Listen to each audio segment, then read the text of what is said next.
Alright guys, so recording this video on the side of the road because that's where the car is basically dead. Gonna be doing all this work just because of that little TPS sensor right there. Looks pretty gross. But yeah, so gonna just take this whole throttle body off, replace it with that one, and got my tools, cleaner, towels, hose, and that's where the little rat chewed right there. And then this one was all like chewed up and stuff, and double clamps. It looks like it's been wrenched on pretty good, so got a nicer one right here with the OEM clamps and everything. But yeah, so for now I'm not gonna really go too much into detail because it's just too horrible to watch all these little vacuum lines getting pulled out.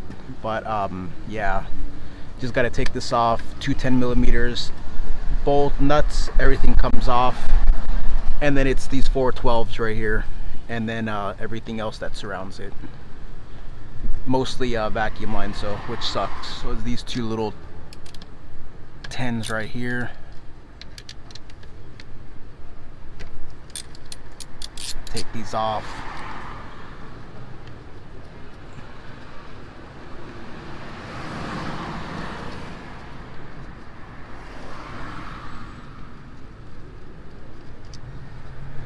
Then I'm gonna take this hose off right here. This is the part where I just dive right in and start disconnecting all these little lines. Basically throttle cable and throttle kickdown for the transmission kickdown is right there, this cable right here. And there's gonna be a hose way back here, right there. And this one to the idle air control valve. Those are just the main problematic ones, and it could be this one too, because these for the evap purge, yeah, those usually get pretty toasted. You want to make sure not to break any of those.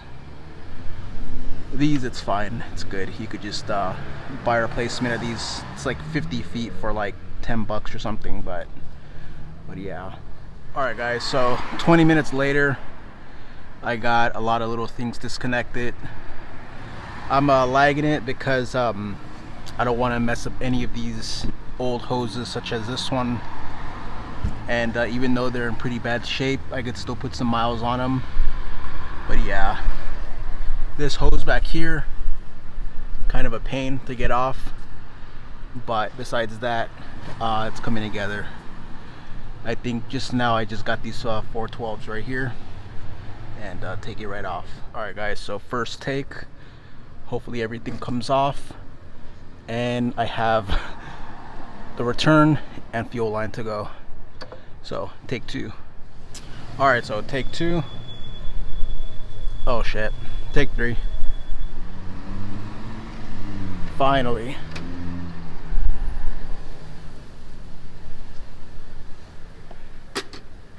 Alright, so old versus new. You can see that buildup right there. No buildup on there. You can see that fuel injector. Let me see so you can see that better. Pretty bad. And all that buildup on the throttle plate right there. And now this is the new one, and this came out of a pristine looking ED3. Look at that throttle plate and the outside. It's got a little buildup on the side, but look at that though. Let's see completely inside though. It was actually really sad to see the ED3. Let me see. Yeah, that's like some type of like choke right there, but okay. Not bad at all. I'll just put some carb clean in there, wipe it down. Now let's see the old one.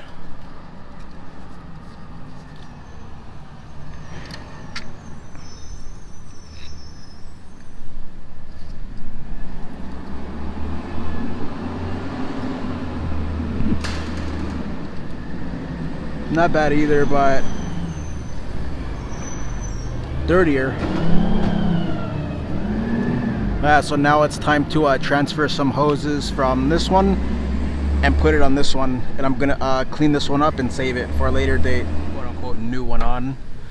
I got mostly everything plugged in, and yeah, so now it's just time to hook up the fuel, the return, and now these throttle cable and the transmission kickdown, a couple more vacuum lines, and it's ready to crank over and start. Let's see. Alright, so unfortunately I couldn't take off this fuel line. I could only unhook it from here, but all these fittings right here are just pretty damn seized. This one's seized. This little 12 comes off, but this actual other fitting doesn't come off. And yeah, that thing is rusted, and I don't think you know, fuel filters should look rusted like that. The thing's probably original, who knows. But yeah, this thing is not coming off today, so I'm gonna wait until the car's in a better location, and then I'm gonna take this off and tackle this job and put the other one on, because that doesn't look so good. On the other hand, I got the return line back in. Everything's looking all good, and it looks a lot better. Just needs a good cleaning. But yeah, just gonna make sure that this one works, and hopefully it does. Alright, so I got everything put back together, and now it's just time to try it out. Can't forget this connector. I forgot this one in the past years ago, and I was like troubleshooting. But so let's see this thing start up. Oh crap, I still have these right here. Not a big deal, but gotta put that back on. So yeah, so let's crank it over now. Start her up. See if it starts first, then check for leaks.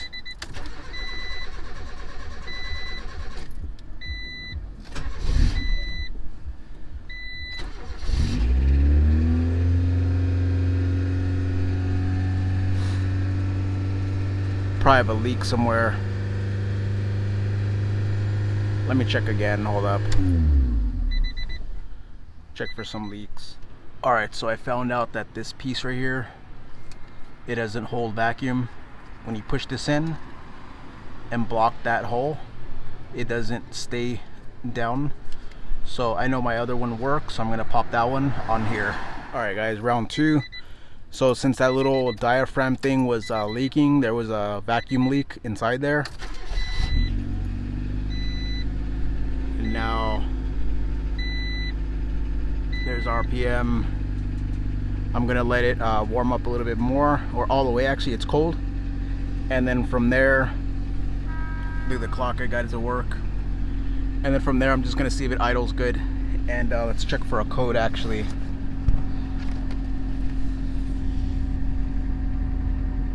And there's no code.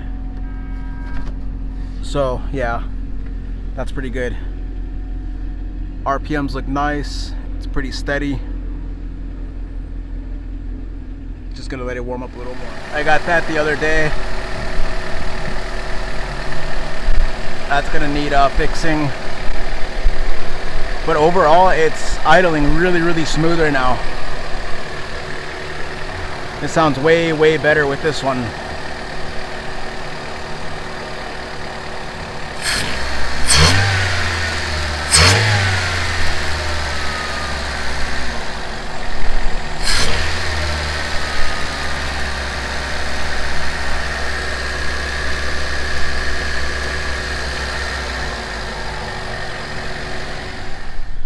Alright guys, so this is the outer control valve hose.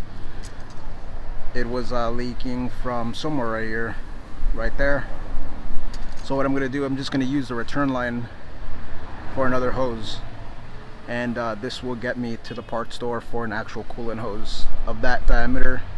It's going to look a little thicker diameter, outer diameter. The inner diameters are pretty nice usually from AutoZone, but the outer diameters are pretty nasty. But this will get me going for now.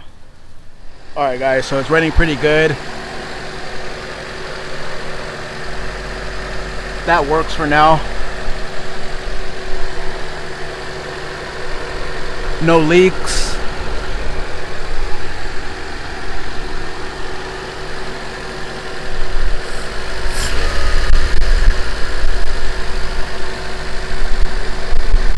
Gonna let it warm up a little bit more.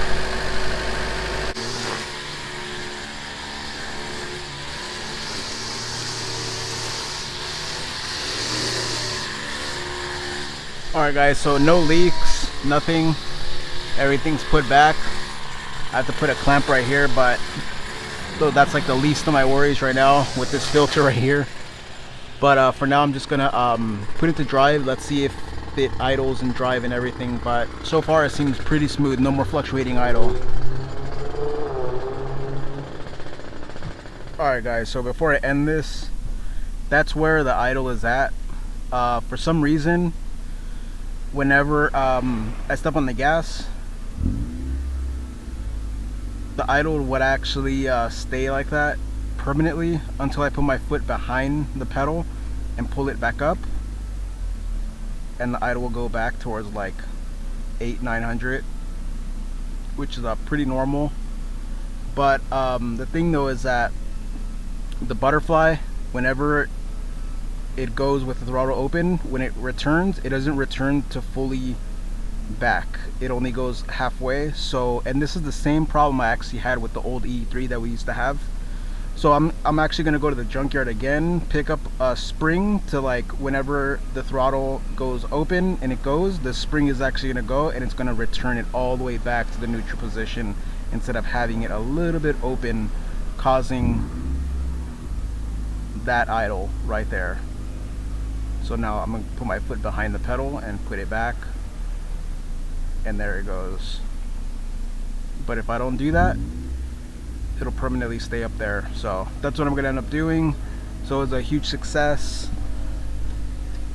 Let me see one more time, and there's no code. So yeah, so it's all good. If you like this video, please like, subscribe, and comment, and I'll see you in the next one, guys. Stay tuned for more.